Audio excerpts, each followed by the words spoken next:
자, 오늘 아침에 신문에 보면 윤석열이 도리도리하고 쩍벌에 대해서 이미지 컨설팅을 받았다는 거예요. 오늘 그 아침 신문에 보면 어제 이미지 전문가를 불러가지고 최근에 윤이 발언하는 방식과 또 자세, 행태 등을 놓고 논란이 일자 광화문 캠프 사무실에서 그 이미지 컨설턴트라는 교수를 불러다가 말투, 자세, 걸음걸이 등에 대한 컨설팅을 받았다는 거예요. 그래서 도리도리 하지 마라, 다리를 모아라, 그리고 말을 할 때 이렇게 막 지르지 마라, 이런 이야기들을 들었겠죠. 윤은 최근 120시간 노동, 부정식품, 그리고 밀턴 프리드먼, 또 더 나아가서 농업법인, 가상화폐 등 막말을 질러댔죠. 그래서 윤 스스로 설명을 자세히 하다 보니 오해를 불러일으켰는데 유의할 생각이다, 이렇게 말을 했습니다. 그래놓고는 또 존슨이 만나서 마이크 타이슨이냐 메이워더냐 또 이야기를 했다 그래요. 이런 것들이 참으로 좀 웃긴다고 보고 있습니다. 자, 최근에 또 보면 이 윤과 채에 대한 자료들이 굉장히 많이 돌아다닙니다. 제가 또 다 가지고 있어요. 그래서 들리는 소문으로는 서로 상대가 상대 진영에 대해서 확보한 거다, 충분히 그러고도 남지요. 윤 주변에도 줄 쓴 사람 많을 거고, 또 언론사 간부들도 많을 거고, 채 쪽에도 많을 거니까요. 그래서 서로가 상대의 장점을 갖다가 떡을 만들고 아주 약점을 부각시키는 부분까지도 준비해 뒀다라는 이야기가 있습니다. 제가 그런 자료들이 상당히 입수되어 있음에도 불구하고 이 사람들이 잘하기를 바라면서 당분간 그런 부분들을 공개하지는 않겠습니다. 자, 그렇지만은 어느 시점이 경과했는데 계속 이런 행태를 한다면 전부 있는 대로 까발리겠다, 변하지 않으면 까발리겠다라는 것은 여기서 분명히 합니다. 이거는 국민을 위해서 그렇게 해야 도움이 되는 거다. 제가 봤을 때요, 박근혜 전 대통령에 대해서 3인방과 최순실, 정윤회 문제가 캠프일 때도 엄청나게 문제가 됐습니다. 대선을 치르는데 아무도 대선 운동을 하지 않고 다 가만히 있다는 거예요. 그리고 박이 대통령이 되기 전에 당 대표를 하거나 또 공천을 하거나 할 때도 수없이 문제가 됐던 부분입니다. 그런 것들을 고치지 않고 대통령이 돼버리니까 본인도 저렇게 불행해졌고 나라에도 엄청난 문제가 됐습니다. 최근에 박 전 대통령을 옹호한다고 저를 비판하는 사람도 있는데요. 그런 사람들한테 최순실이나 3인방 문제가 없다라고 이야기하고 그들이 전행하지 않았다고 말을 한다면 저는 그 사람은 제정신이 아니다, 이렇게 생각을 합니다. 자, 그들은 결국 의리도 없었잖아요. 3인방은요. 박 전 대통령에 대해 의리라도 있습니까? 숨어버렸잖아요. 그동안 벌어놓은 돈 가지고 잠수 탔습니까?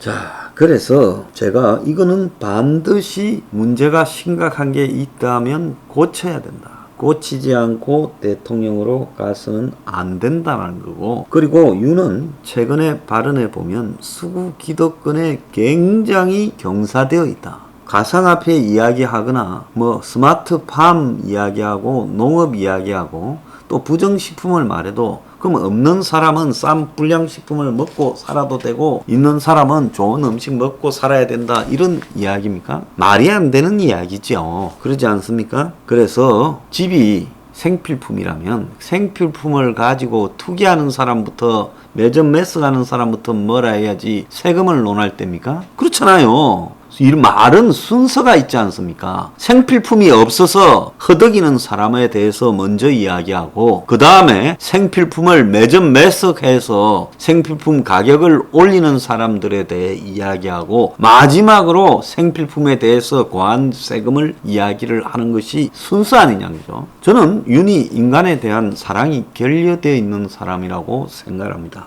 최정 또한 열심히 만나고 다니고 이러지만은 지금 저런 행태로 해서는 최재형도 윤의 아류에 지나지 않지 잘 되기가 쉽지 않다고 봅니다.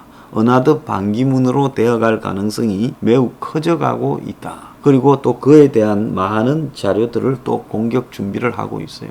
자, 이런 걸로 볼 때 이 보수 바닥에 엄청난 자극이 외부에서 가해져야 되는데 다 기어 들어가 버리고 동당 안으로 외부에 지금 없어요. 그래서 행명 20이나 안철수의 국민의당이나 이런 데서 결국은 굉장히 자극을 주고 긴장을 줘야 된다라는 저는 그런 생각을 하고 있습니다.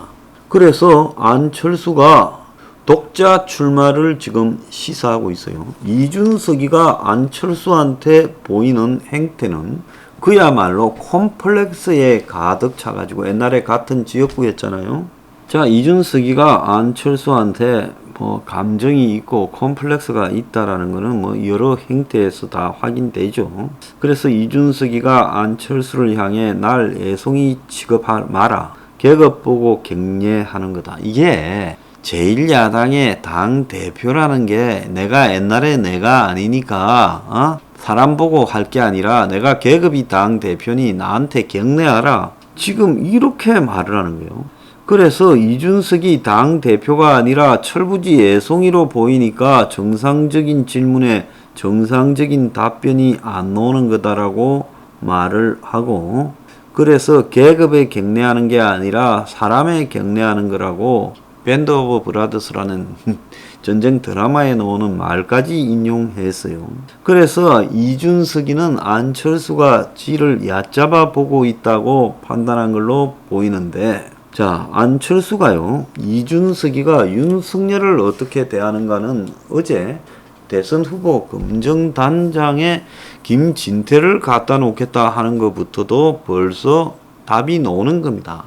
윤석열한테도 글을 진데 하물며 안철수가 그 당에 들어가 봤자 그냥 녹여서 허물허물하게 만들어 버리겠죠.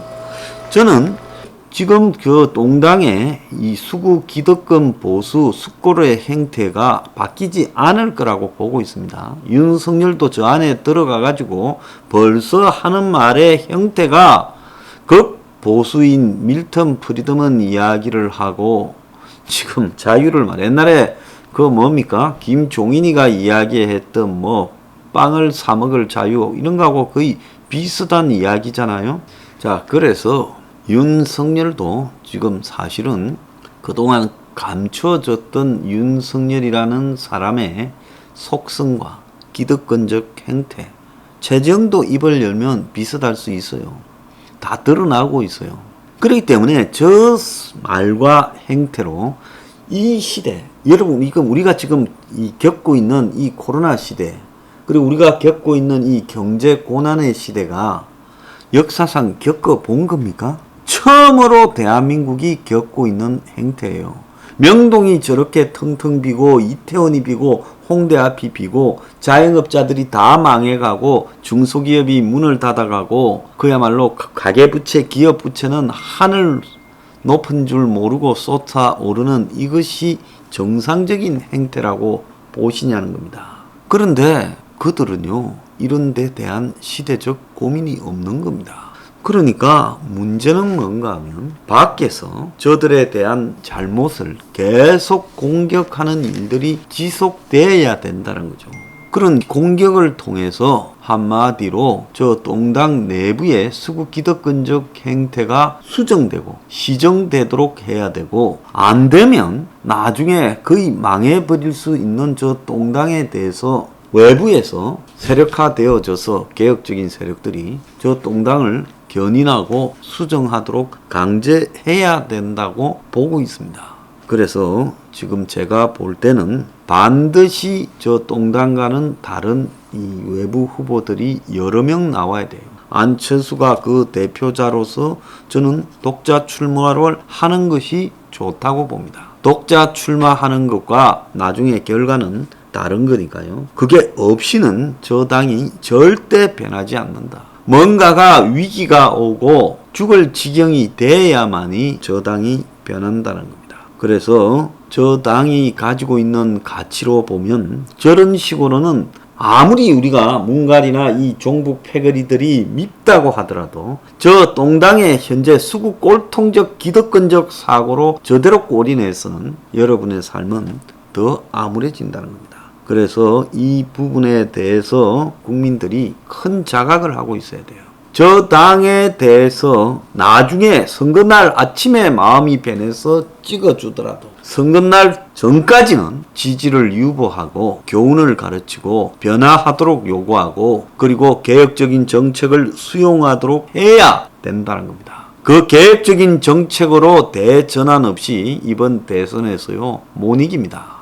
저 좌파 패거리들이 코로나나 경제 위기로 무너지지 않으면요 어떤 행태의 공작과 작업과 선동과 왜곡을 해서라도 대선판을 먹어갈 거고 굉장히 파퓰리즘적인 대안을 던지기 시작하면서 그야말로 대선이 국민을 유혹하는 장이 되어버릴 겁니다. 그래서 절대로 변하지 않을 저 세력에 대해서 과감한 개혁안을 가진 쪽이 자신의 개혁안을 가지고 가면서 나중에 독자적으로 자신의 개혁안을 가지고 가고 여기에 일정 지지가 모이고 나중에 죽게 생긴 저 당이 우리가 개혁을 다 받을 거니까 수용해달라 합치자 이렇게 가는 것이 정상이라는 겁니다. 그래야 대선도 이길 수 있고 정권 교체도 시킬 수 있고 근본적으로 국민을 위한 삶의 개혁을 하는 요소들이 나올 수 있다는 겁니다. 그 전에는 절대로 안 됩니다.